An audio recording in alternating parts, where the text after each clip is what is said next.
up on Carolina Week. We have nothing to lose but our shame! We have nothing to lose but our job! It's the bill that closed Franklin Street and brought national attention to North Carolina. Coming up, we'll give you the latest on House Bill 2.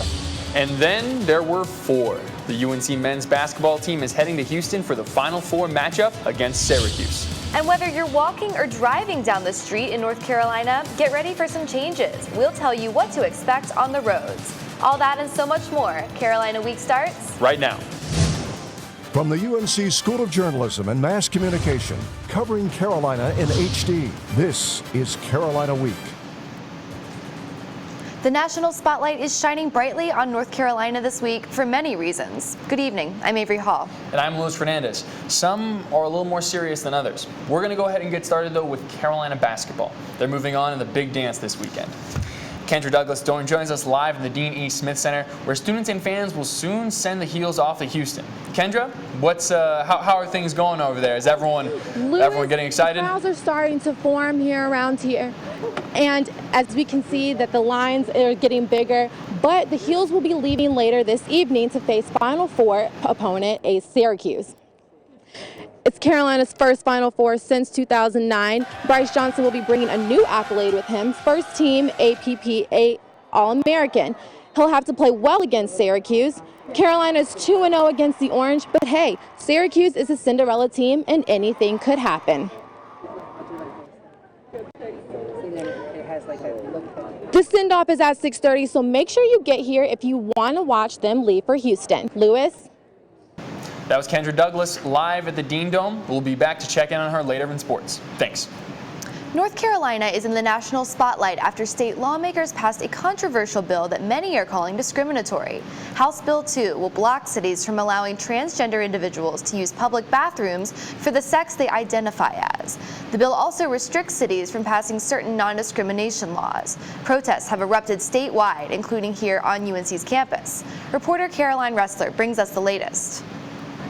I tried to kill myself last fall because of my trans identity and because I didn't feel accepted by anyone. Protesters took to Franklin Street Tuesday night to have their voices heard. The crowd stopped traffic in hopes of repealing a new bill. Shut it down! Shut it down! Shut it down! They held signs, waved flags, linked arms, and passed around an open mic. My name is Olive Fadali, and I am a transgender woman of color living in North Carolina. Their goal is to get rid of House Bill 2. It all started last week when the General Assembly took special action to sign House Bill 2 into law. The reason? To block a Charlotte ordinance allowing transgender people to use the bathroom of their choosing. This bill impacts young trans and gender nonconforming youth of color who are being criminalized and arrested and threatened with suspension for the bathroom they choose to use. The bill also bans cities and towns from passing their own local ordinances without approval from the state legislature. Governor McCrory says it's a privacy issue, but the students protesting here last night say the issue is bigger than bathrooms. We know that this bill is more than about bathrooms, but we also know what it is. It is a direct attack on our people. They want us back into the shadows, back into the closets, and we're not going. Mayor Pam Heminger and the Chapel Hill Town Council listened to public concerns and passed a resolution on Monday to repeal House Bill 2. We are going to be the same community we have always been. We have the core values that we have of being supportive and inclusive and welcoming, and we are going to continue that. As long as the law still stands, this movement is here to stay. In Chapel Hill, I'm Caroline Ressler reporting. And despite those protests, Governor Pat McCrory has continued to stand by the bill, saying it provides important protection for individual privacy. Even more government officials have banned non-essential publicly funded travel to North Carolina after the passage of House Bill 2. New York Governor Andrew Cuomo and San Francisco Mayor Ed Lee both issued executive orders Monday saying the bans would take effect immediately. The Carborough Board of Aldermen held a special meeting to denounce House Bill 2 and pass legislation against it. Residents and locally elected leaders filled Carborough Town Hall. Many criticized the bill for discriminating against the LGBT community. The board voted unanimously to pass a resolution with several sections. Members want the bill repealed, local businesses to provide gender nonspecific bathrooms, and local districts to file legal action against the General Assembly. North Carolina could lose billions in Title IX funding because of the bathroom bill. Schools that receive federal funding may not be in compliance with the requirements mandated to receive the funds. A provision in the Education Amendments law states that no one in the U.S. shall, on the basis of sex, be excluded, denied, or subjected to discrimination of any kind. This includes any education program or activity receiving federal financial assistance. 74 killed at a park in Pakistan, 26 killed at a soccer game in Iraq, and 28 killed in metro and airport attacks in Belgium. Extremist groups have taken responsibility for all of these recent attacks. Reporter Ben Smart investigated and found how local Muslims view ISIS. Shoes off. Dozens filing into the mosque for prayer. Out of respect, officials allow my camera only in the men's prayer area. When we see the misrepresentation of Islam, The worship leader, called an imam, gives a few words of encouragement. that is on the mind of every Muslim. If Allah loves us, why is life so difficult? Next, the prayer begins.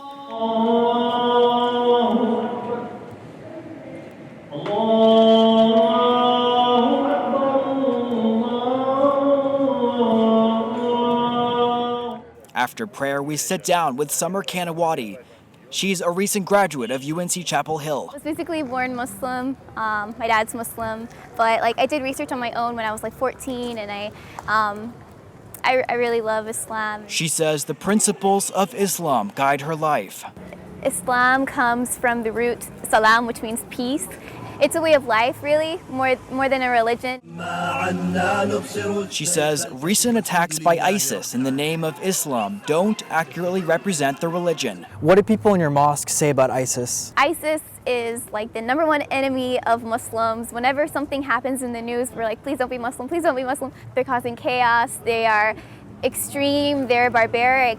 Islam, she says, teaches respect for people of other religions and belief systems. In Islam, it says there is no compulsion in religion, so you cannot force somebody to become Muslim. But of course, it's good to show good manners and show the beauty of Islam, but you're not supposed to convert somebody. The most recent data from 2010 show there are about 26,000 practicing Muslims in North Carolina, 0.26% of the total state population. Kanawati says she feels most comfortable on UNC's campus. Whenever I go on campus, I feel like it's my safe zone because, everybody's intellectual and everybody's educated about things and diverse. Kanawati says she prays at the Islamic Center of Raleigh once a week, worshiping with brothers and sisters. In Raleigh, North Carolina, I'm Ben Smart reporting. The United Nations estimates that ISIS forces killed about 10,000 Muslims in 2014. Earlier this week, the Department of Justice dropped its case against Apple. The FBI says it has gained access to Sahed Farouk's iPhone. Farouk was one of the San Bernardino shooters in early December. The Bureau did it with the help of a third party. The FBI didn't release any information about that third party. This won't be the last time we hear of a case like this. As technology gets more and more advanced, lawmakers will have to make adjustments. Precedents will be set. I took a look at why Apple and the FBI were going against each other and why it's a model case for the tension between privacy and security. Apple and the FBI. A court order has brought these two American giants together. It all started with the phone of Zayed Rizwan Farouk, one of two San Bernardino shooters who killed 14 people in December. The FBI says it wants to see who Farouk was messaging and which websites he was visiting before the attack. But it's not that simple.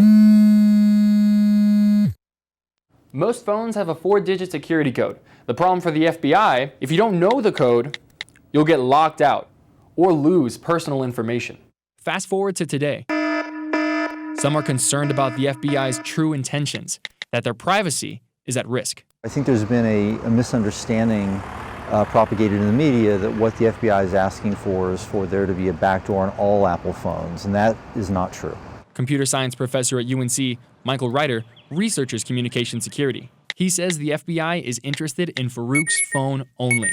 What they've asked for is software to be installed on this particular device that will circumvent some of the protections that Apple has put in place.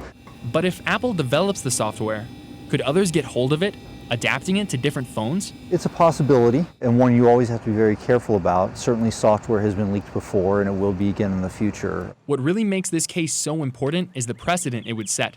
If the FBI can gain access, other groups could too. Captain Randall Ryan with the Cary Police Department understands both sides. I understand people's need for privacy, and I don't have a problem with that. I think that's a good thing. But at the same time, I think some people are using that for evil. After the government dropped its case against Apple, the company released a statement saying they'll continue participating in the national conversation about civil liberties, security, and privacy. Well, the road to becoming a doctor can be challenging for anyone. A group of students at UNC is working to help minorities overcome the unique obstacles they face in the field.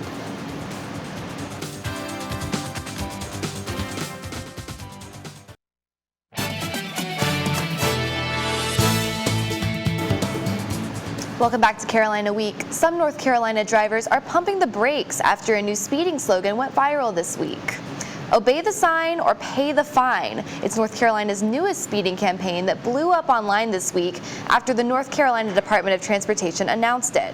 Headlines warn that North Carolina police are cracking down on what many drivers call the buffer zone. That's going just 1 to 10 miles over the speed limit.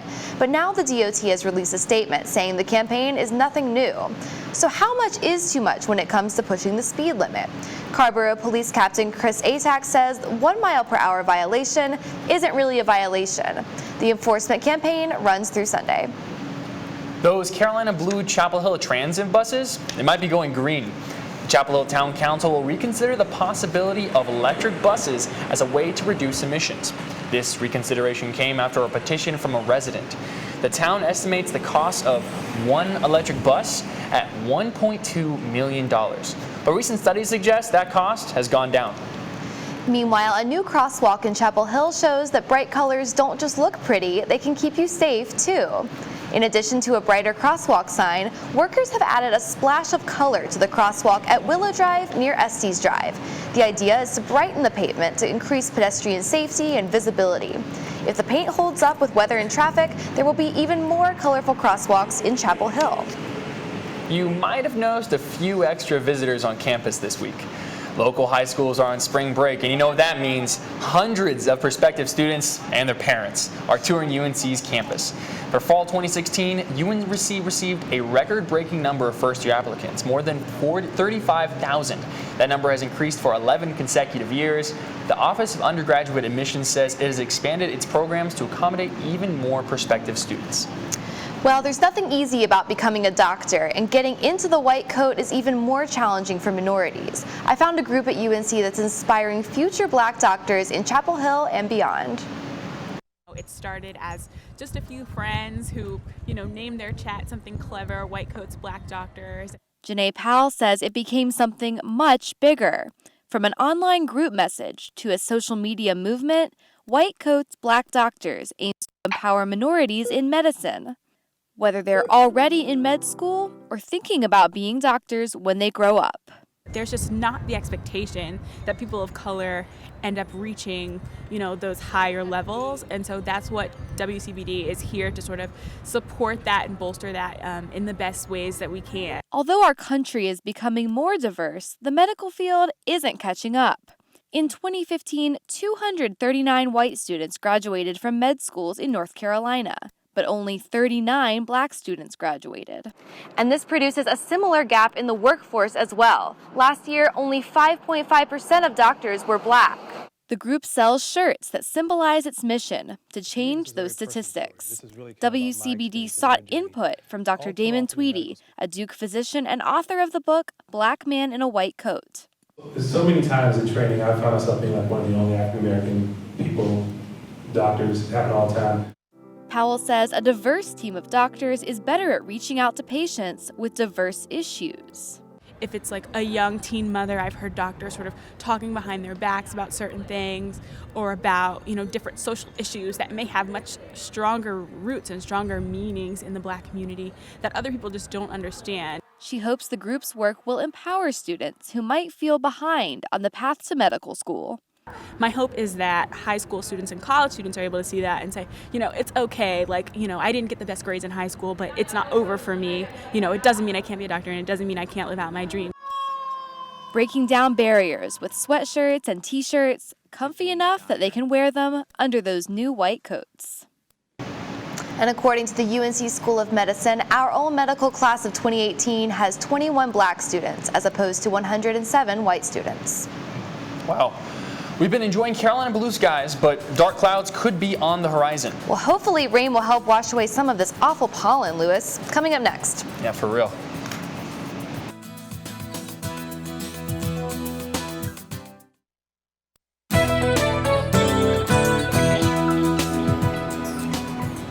Welcome back. I'm meteorologist Kat Campbell here in the Carolina Week Weather Center, and we have the big game coming up on Saturday, and I'll have your forecast for that coming up in just a minute. But first, let's talk about what gorgeous weather we've had today. We've had the recipe for a perfect spring day, minus the pollen, of course. 70 degrees right now with sunny skies, and our dew point's in the upper 30s, which means we have very dry air in place, so it's not too hot and humid out there. And we have this nice east-southeasterly breeze keeping us cooled off just a touch. And across the state, we have gorgeous temperatures as well.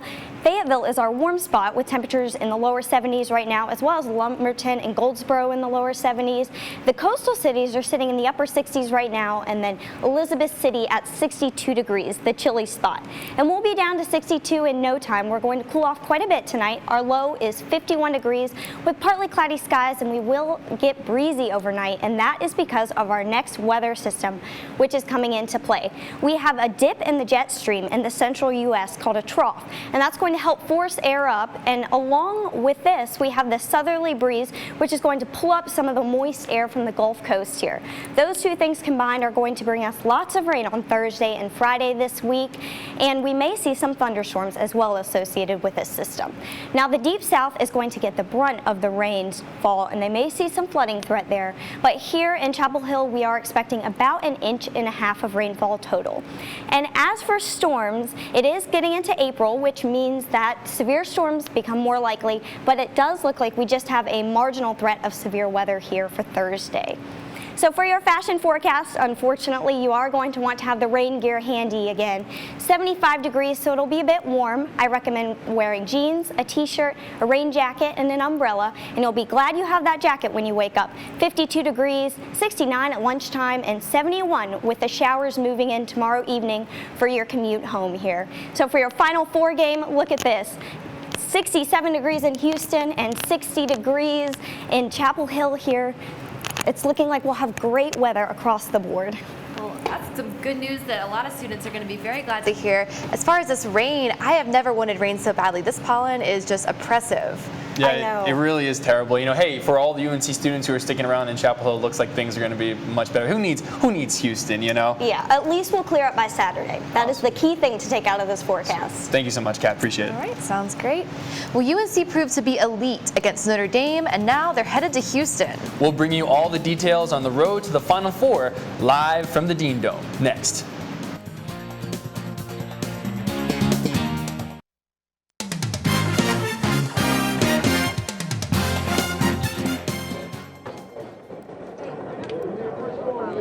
Welcome back to Carolina Week. I'm Kendra Douglas with sports here live at the Dean Smith Center, where, as you can see, the crowds are starting to form in. The buses just got here too. Now, a little bit about the arena. It was named in honor of the coach that is known for his excellence in the NCAA, and that's exactly what the team has been doing. This is the first time since '09 that the team has made it to the Final Four.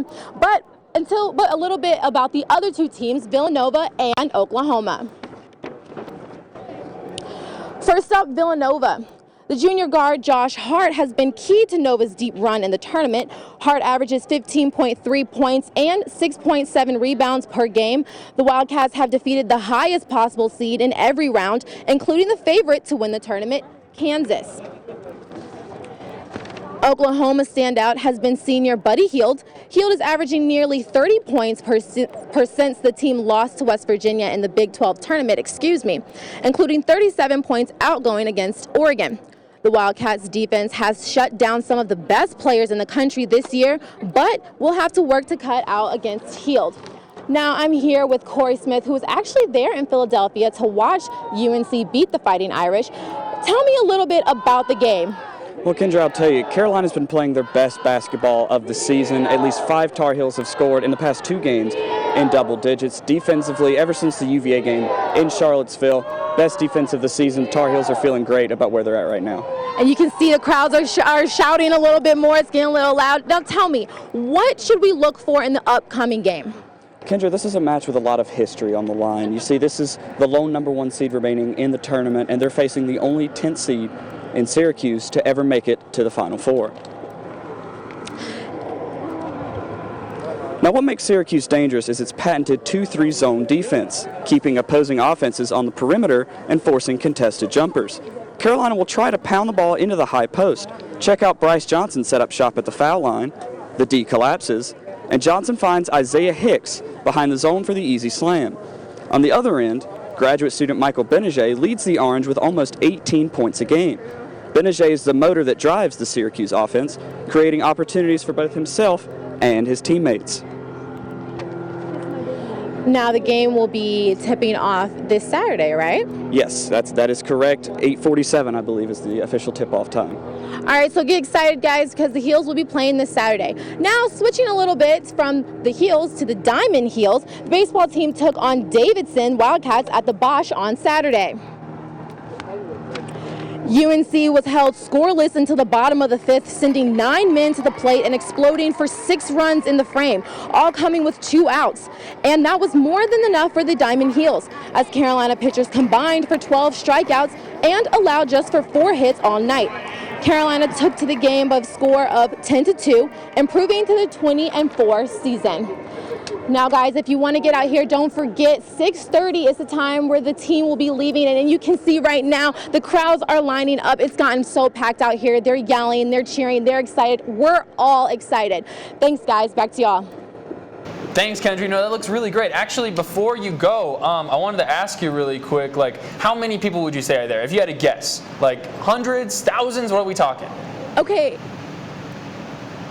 Well, I think around 6:30, you'll see hundreds and hundreds of people. Hundreds. But for now, I would say about 50, 60. They're all excited. You can tell they're all hyped for this game. Signs, they're cheering, they're yelling, and they have signs up here too, as you can see. So yeah, make sure you guys get out here though to support the Heels. Yeah, seriously, I'm going to have to leave the second the show is done. Thanks, Kendra. Kendra Douglas live at the Dean Smith Center. Well, do you think your high school was small? We'll take you to a high school with a graduating class of fewer than 20.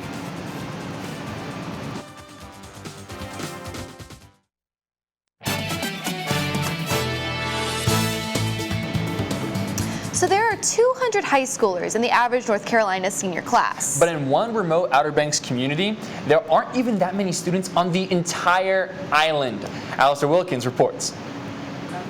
The thought of capitalism. This may not look like many students, but at Ocracoke School, this is the entire 7th grade. It's a different world here. Walt Paget is the principal for the 180 students living on this small, isolated island in the Outer Banks. You know, pretty much everything that happens on Ocracoke goes through the school. All students from preschool to senior year take classes here, which means teachers have to be versatile. One teacher teaches all the history, one teacher teaches all the sciences, so they're very busy.